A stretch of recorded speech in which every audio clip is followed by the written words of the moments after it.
નમસ્કાર. અત્યારે લોકમુખે એક જ નામ આવી રહ્યું છે ઉત્તર ગુજરાતમાં, રંગતાળી નવરાત્રિ મહોત્સવ, અસલ ગુજરાતીની અસલ નવરાત્રિ. અને અત્યારે આ રોટરી ક્લબ પ્રેઝન્ટ છે અને ટ્રાન્સ કલ્ચર ગ્રુપ આયોજિત આ એક સરસ મજાની નવરાત્રિ સમગ્ર ઉત્તર ગુજરાતના ખેલૈયાઓ આ ગ્રાઉન્ડ પર પહોંચ્યા છે, ગમે ત્યાંથી કોણી કાંચરેથી પહોંચ્યા છે. અને આની સફળતાનો આજે ચોથો દિવસ એટલા માટે રહ્યો કારણ કે આજે અમે રંગોત્સવની ઉજવણી કરી હતી. ગુજરાતભરના સારા ખ્યાતનામ સિંગરોએ 3 દિવસ બૂમ પડાવી. આજે ચોથા દિવસે પણ મજા કરી દીધી. આજે ખુશ્બુબેન પંચાલે સાથે આજે રંગોત્સવની ઉજવણી એટલી ભવ્ય રૂપે થઈ કે અમારે અહીંયા પ્રથા છે કે ફાગણીઓ, પણ અમે રંગોત્સવની સાથે એની ઉજવણી કરી.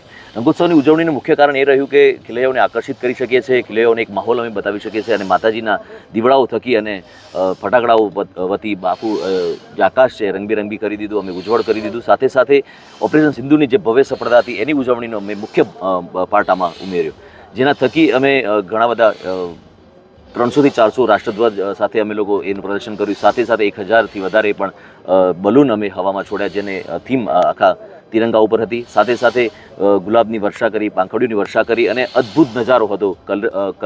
કલરોની પણ એક અમીછાંડના થઈ અને ખૂબ જ મજા પડી ગઈ. આજના ખેલૈયાઓના આ તમે વિડીયો જોઈ શકો છો. એના અંદર બધા જ ખેલૈયાઓ સાથે ઝૂમ્યા છે. રોટરી ક્લબ અને ફ્રેન્ડ્સ કલર ગ્રુપના આયોજકો પણ ઝૂમ્યા છે. શહેરના અને જે જિલ્લાના બધા જ અગ્રણીઓ અહીંયા ઉપસ્થિત હતા.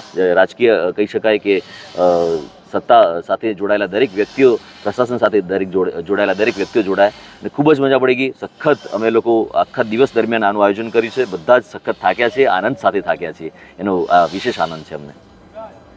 આજે કયા પ્રકારનું આયોજન કરવામાં આવ્યું હતું?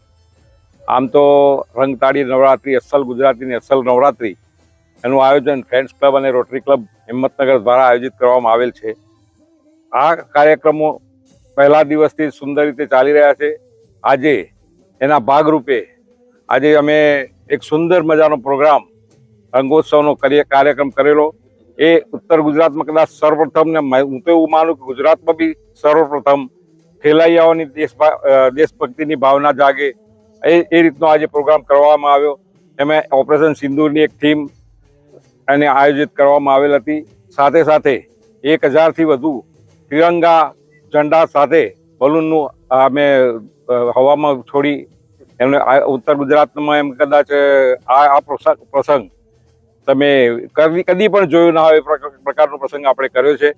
કે સાથે સાથે અહીંયા લગભગ 15 થી 17 હજાર લોકો આ કાર્યક્રમને માણ્યો અને ખૂબ જ સુંદર રીતે ઉજવાઈ રહ્યો છે. ખાસ પુષ્પ વર્ષા જે કરવામાં આવશે, કેટલા કિલો પુષ્પોની વર્ષા કરવામાં આવશે, કઈ રીતે કરવામાં આવશે? આજે અમે એક મોટું ડ્રોન મંગાવ્યું હતું. એના 10 રાઉન્ડ માર્યા. 10 રાઉન્ડમાં દરેક રાઉન્ડ 6-6 કિલો કુલની પુષ્પ વર્ષા ખેલાડીઓ પર કરવામાં આવી, માતાજીના સ્થાનક પર કરવામાં આવી અને ગ્રાઉન્ડની અંદર 15 થી વધુ બ્લોઅર મૂકી અને પુષ્પ વર્ષાનું અવસારણા કરવામાં આવેલા. શું નામ આપનું? Rajubhai Amin, rotary club president, Himmatnagar.